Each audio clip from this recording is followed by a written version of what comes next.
foi pai muito jovem, criou a filha sozinho, olha só, a gente sempre ouve, né, o contrário de mães solo, o caso do Anderson, ele foi pai solo e vai compartilhar conosco um pouco dessa experiência a partir de agora, aqui na programação da Rádio Câmara. Anderson, bom dia, meu querido, prazer falar com você mais uma vez, seja bem-vindo, tudo bem? Bom dia, Marcelo, bom dia, ouvintes da Rádio Câmara. É um prazer estar aqui batendo um papo com você, Marcelo. O prazer é todo meu. Deixa eu te perguntar um negócio. Por que, primeiramente, né, surgiu essa ideia de fazer esse blog Agora Sou Pai? Bom, isso vem da experiência de vida, né, Marcelo? E a gente, como você fez uma chamada antes aí, a gente ouve-se muito falar sobre mães, né, solteiras, sobre o Dia das Mães, e é só a paternidade mesmo, a gente quase não ouve falar, até se pesquisando mesmo na internet, né, se acha muito pouca coisa falando sobre paternidade. Verdade. Entendeu? Então eu achei que deveríamos sim, acho que os pais devem, a gente, pelo pouco de experiência que a gente tem, deve compartilhar o que a gente aprendeu, o que a gente vem vivendo. Isso é muito bacana, né? Porque eu também, né, quando minha esposa estava grávida, 6 anos atrás, eu pesquisava muito sobre essa questão, né, de paternidade. Eu sempre gostei do assunto, sempre quis ser pai. E é difícil a gente encontrar algo mesmo, né, relacionado assim à experiência de pais. Para mães tem uma enxurrada de gente que fala sobre o assunto, mas para pais realmente é um mundo meio fechado assim. Por que será que os pais não gostam às vezes de compartilhar as suas experiências? Pois é uma coisa interessante, né, Marcelo? Não Talvez é? a cultura machista, né? Acho que a cultura meio que machista, que a mãe sempre fica como responsável, como a cuidadora da casa, cuidadora dos filhos, e a gente acaba encontrando esses obstáculos que o pai tem que ser o provedor da família, né? E não é bem assim, acho que hoje a cultura está mudando muito, o próprio pai está conscientizando que ele tem sim responsabilidades que antigamente era da mãe e hoje os pais têm que compartilhar essas responsabilidades, entendeu? Com certeza. Ao contrário da maioria das histórias que a gente vê, né? Você foi pai solo, né? Criou a filha sozinho. Conta um pouco dessa história pra gente. Como é que foi viver nesse universo? É interessante, Marcelo. Começa por... a minha história mesmo foi porque não tive uma referência paterna, né? A minha mãe foi mãe muito cedo e acabou que se envolveu, teve um caso com um homem casado e cada um seguiu o seu caminho, né? E a gente acaba, como filho, eu fiquei sem essa referência. E isso foram outras coisas influenciando a vivência. Morei com minha avó, com os tios, com a tia. E isso fez, futuramente, ó, que eu cheguei a ser o pai solteiro, vem aquela expectativa de, assim, será que vai acontecer a mesma coisa? Eu vou fazer a mesma coisa com minha filha, né? Com meu filho? Então, isso vai, assim, foi essa experiência que eu tive de não ter tido uma referência paterna. E acaba que isso gera outras consequências também, né? E até referências que passei por outras referências dentro de lugares onde eu vi, de ver situações de tipos de pais diferentes, né? E isso foi me dando uma experiência, foi me fazendo com que eu tivesse um pensamento diferente. Na verdade, é quebrar o ciclo, né? Com certeza. É um assunto muito complexo, né? Delicado para a gente abordar assim, mas o que é a falta de uma referência paterna você acredita que mudou assim na sua vida? O que acontece? Uma referência, hoje toda criança, né, a gente fala que a criança, a fase de crescimento, precisa ter referência tanto de mãe como de pai, ou ter boas referências, né? E assim, quando você não tem uma referência, a gente fala até a referência paterna, acaba que vocês buscam essa referência em pessoas que estão próximas de vocês, né? Pessoas que buscam referência, pessoas que estão próximas da gente, na verdade. Então, a gente acaba seguindo caminhos que a gente, como se pode se dizer, que não era o que a gente queria, mas que sei que é o que a gente vai aprendendo de acordo com a cultura, com as pessoas que vão vivendo com a gente, né? Eu falo que eu tive boas referências, sim, tanto boas como coisas também que eu não deveria ter seguido. Sim. Mas isso a gente vai aprendendo com o tempo, acho que com o amadurecimento, né? E acaba influenciando. A gente vê que a cultura machista, eu fui criado meio que uma cultura um pouco machista. E hoje eu percebo isso, entendeu? Na minha época, eu não percebia isso. A cultura do pegador, do homem que tinha que ser um homem pegador, o homem que tinha que beber, o homem que tinha conhecer tipos de pais que eram apenas os provedores da família, né? Que apenas colocam a comida dentro de casa e acha que já está fazendo o máximo, e a mãe se virava para comprar material escolar, a mãe que se vira para comprar roupa. Tem os estilos de pai que dá todos os presentes. Eu já vivi aquela experiência que dá tudo pro filho, mas no final ele não é o filho não se torna aquilo que o pai queria que o filho se tornasse. Existe a experiência do pai que acaba assim, largando, não é tão próximo do filho, né? E o filho, com aquilo ali, ele consegue se superar para mostrar para o pai que acaba se superando, para mostrar que ele é melhor do que o pai desejasse que o filho seja. Então, tem vários tipos de influência que vão gerando isso na gente, que coisas boas a gente consegue absorver e as coisas ruins a gente pega como exemplo do que não fazer por nossos filhos. Mas o certo, Marcelo, é que a gente nunca é perfeito. A gente sempre acaba errando, entendeu? Com certeza. É muito interessante toda essa reflexão, né? Porque é um mundo, né? Até a gente pode, né? A gente que é pai, você pode buscar informação, pode ler sobre isso, mas até quando seu filho nasce, meu querido, você vê que tudo aquilo que você leu nada. Ajudou muito pouco, né, Anderson? E dentro disso, cara, dentro dessa vivência sua, né, da falta de uma referência paterna, você foi pai muito jovem, né, cara? Aí vem esse peso, né, de não querer ser para minha filha aquilo que eu não tive enquanto eu era filho, né? Então isso vai moldando aí a forma de ver o mundo, né, sob o prisma de ter uma vidinha ali para cuidar, né? E dentro dessa experiência de ser pai solo, o que mais te marcou dentro dessa vivência toda? Primeiramente, quando a gente fala de pai solo, né, eu não posso esquecer de ser grato à ajuda que a gente tem, principalmente principalmente da minha família, né, da minha mãe, das minhas irmãs, e isso me ajudou muito. Outra coisa a gente sabe que hoje, né, eu já tenho experiência, que eu errei muito na época quando a minha menina nasceu. Eu tinha 21 anos, né, quando ela engravidou, e a menina nasceu, e eu era muito novo e aí pensava ainda em seguir aquela vida minha de solteiro, de balada, de farra, de bagunça. Sim. Entendeu? E isso foi, essa experiência de ter pai, me ajudou muito para que eu acompanhasse a minha filha. Chegou um momento, até um certo momento, que eu falei assim, que eu tive que parar. Eu lembro disso até hoje, ela tinha 10 a 12 anos. Eu falei assim, peraí, que referência que eu vou ser para minha filha? Que tipo de referência, de exemplo que eu vou dar para minha filha? E foi onde é que eu tive que parar para pensar e aproximar um pouco mais e ser aquele, segundo o meu blog lá, né? Caiu a ficha que agora eu sou pai, entendeu? E isso fez com que eu me aproximasse, isso fez com que, eu tenho 4 filhas, né? Eu tenho... 4? 4 filhas. Sim. Todas mulheres? Todas mulheres. Nossa, mãe. Em casa eu sou o homem da casa, mas assim, aí essa minha filha mesmo, de 4 anos, que eu fui mais jovem, que eu criei, eu aprendi muito com ela, que foi a época que eu era jovem, que eu pude, que me preocupei e pude acompanhá-las, entendeu? Então eu lembro, mas desde novinha, mesmo quando eu assumi ela de novinha, os trabalhos de escola, as viagens, a participação, a presença, mesmo que meio que inexperiente, eu ainda era presente, eu era muito presente, entendeu? Na vida dela. Eu lembro que minha mãe falava, vai às reuniões de escola. Eu lembro que teve uma vez que eu fui numa reunião, numa viagem para a Pousada do Sol, né? Aqui, Pousada do Sol. E aí, cheio de mães, eu lá, papai novo, a menina era novinha, deve ter 6, 7 anos, e eu acompanhando. Então, toda a vida eu já tive essa preocupação. E quando eu me tornei o pai jovem, eu queria sim, ainda estava presente. E uma das minhas preocupações, Marcelo, como a filha não tinha uma referência materna, era que ela pudesse ter a confiança, tanto dessa falta de mãe, comigo. E meio que eu preocupava com isso, e eu entendo que hoje eu consegui essa confiança da minha filha, porque eu estava presente em tudo que ela fazia. Uma amiga minha uma vez, quando eu fiquei preocupado, começou a adolescência, né, queria namorar, e eu falei assim, já veio a preocupação, eu falei assim, nossa, eu já não tinha um bom passado como homem, assim, eu namorava muito, essas coisas assim, e eu falava assim, nossa, minha filha agora, aquela experiência de farra, eu não quero que a minha filha viva isso. Aí uma amiga minha me disse assim, seja para ela o homem que ela nunca vai querer que outras pessoas não sejam. E eu lembro que uma das coisas que eu fiz foi levar buquê de flores na escola. Eu levava buquê de flores, eu levava para jantar, levava minha filha para passear na serra, levava para passear em restaurantes. E isso foi assim.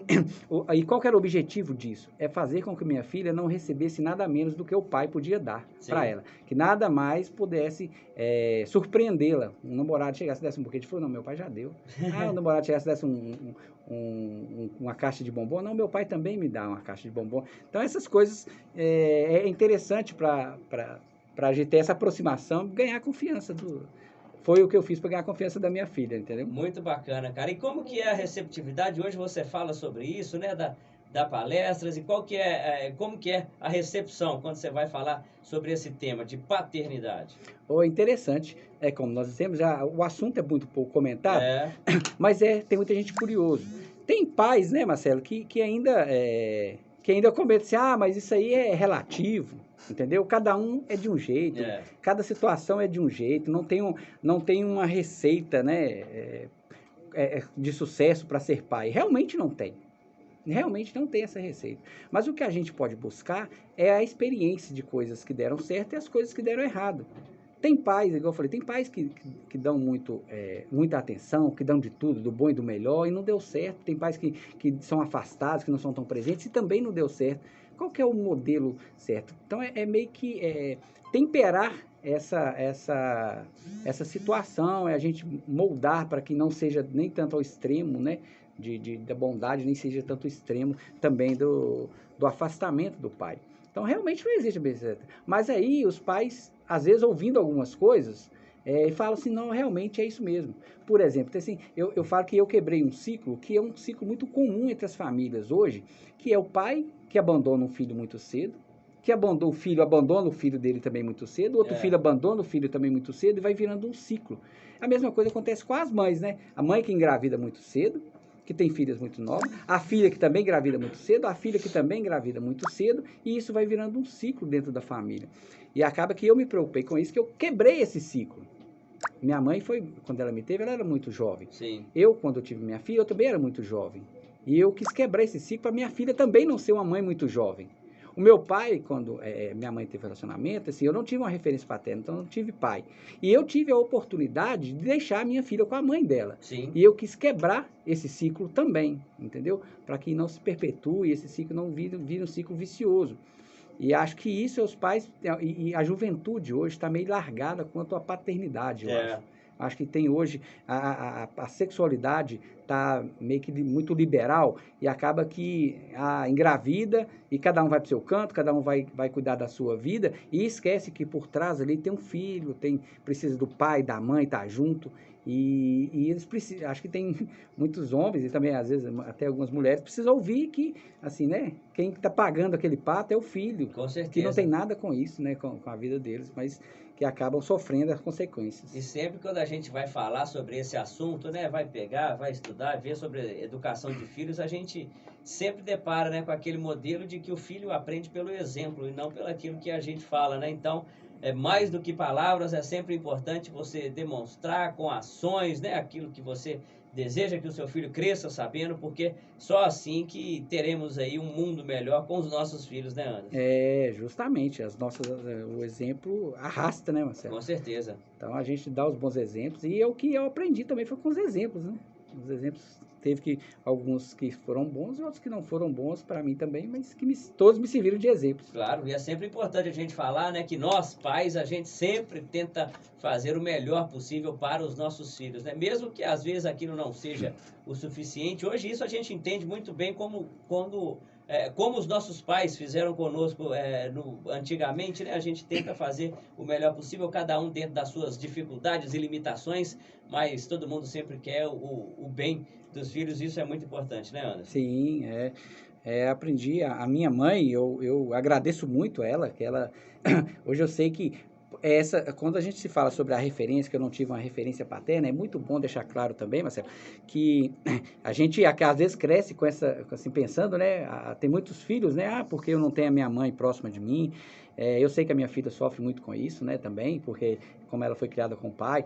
E sei que tem pessoas também que não foram criadas, que não teve a referência de pai próximo, mas que é importante a gente saber tudo tem um motivo, né? Bom, talvez eu tenha demorado para perceber que todos nós erramos. Todos Sim. nós erramos. E que para a gente estar bem, a gente tem que aprender a perdoar. Talvez o momento que a mãe ou o pai não pôde estar presente na vida do filho, talvez também pode ter sido a melhor opção para cada um deles naquele momento. A minha mãe me ensinou muito isso, que naquele momento, o meu pai não era o melhor momento para mim estar próximo dele. Porque ele tinha uma família, tinha outros filhos. E ela também, quando eu fui morar com minha avó, eu entendi que ela também não era o momento dela ficar ali comigo, porque ela precisava trabalhar, ela precisava ajudar a minha mãe, a minha avó. Então, tipo assim, é um momento da gente saber também que a gente tem que perdoar a cada momento e reconhecer qual que é o momento certo. Com certeza.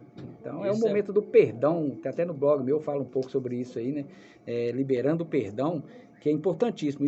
Isso faz bem mais pra gente, Marcelo, do que pra pessoa. Pra gente que tá magoado do que para quem às vezes a gente acha que magoou a gente, entendeu? Com certeza. Anderson Kleber conosco nesta manhã de quinta-feira, que ele tem um blog, Agora Sou Pai. Se você quiser mais informações, pode buscar aí no Facebook, facebook.com/Agora Sou Pai. Anderson Kleber, que fala sobre esse tema aí da paternidade, que é muito importante. Meu querido, queria agradecer a sua presença conosco aqui mais uma vez. O que a gente conclui sobre essa busca incessante de sermos pais melhores a todo momento que a gente procura isso, né?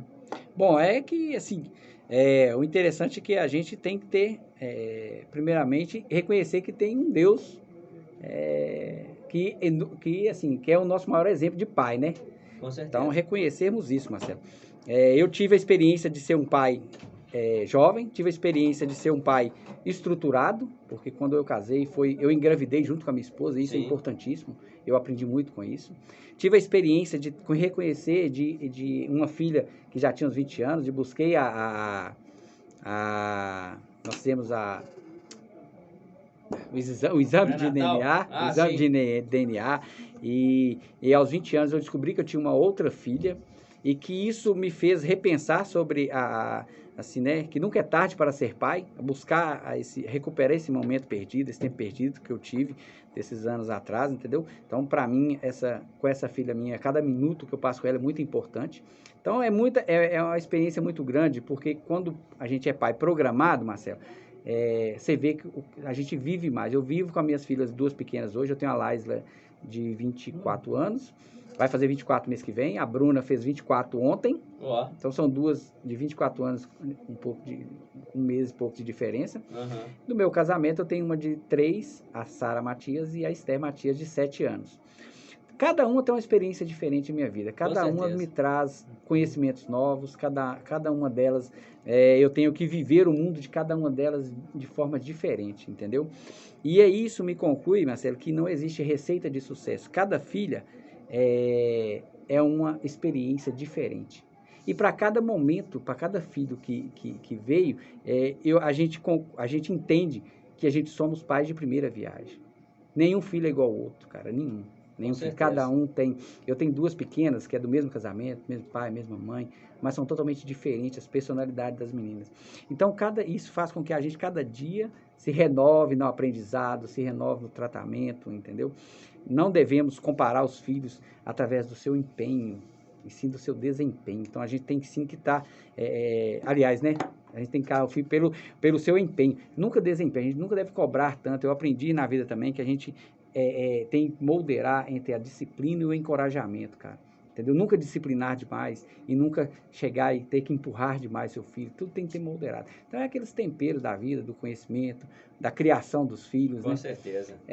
Como eu disse, né? Não é uma receita de sucesso. De jeito nenhum, né? Mas assim, a experiência manda, assim, fazer a gente reconhecer alguns exageros que a gente faz na vida. Errar, nós sempre vamos errar. É isso aí, com certeza. Anderson Kleber com a gente nesta manhã de quinta-feira aqui, falando sobre a sua experiência. Se quiser conhecer um pouco mais, conteúdo que ele coloca muito bacana, acesse aí facebook.com/Agora Sou Papai. Ô Anderson, obrigado pela participação, meu querido. Parabéns aí pelos esclarecimentos, pela história, por contextualizar tudo isso de forma muito bacana pra gente aqui. Valeu demais, grande abraço, viu?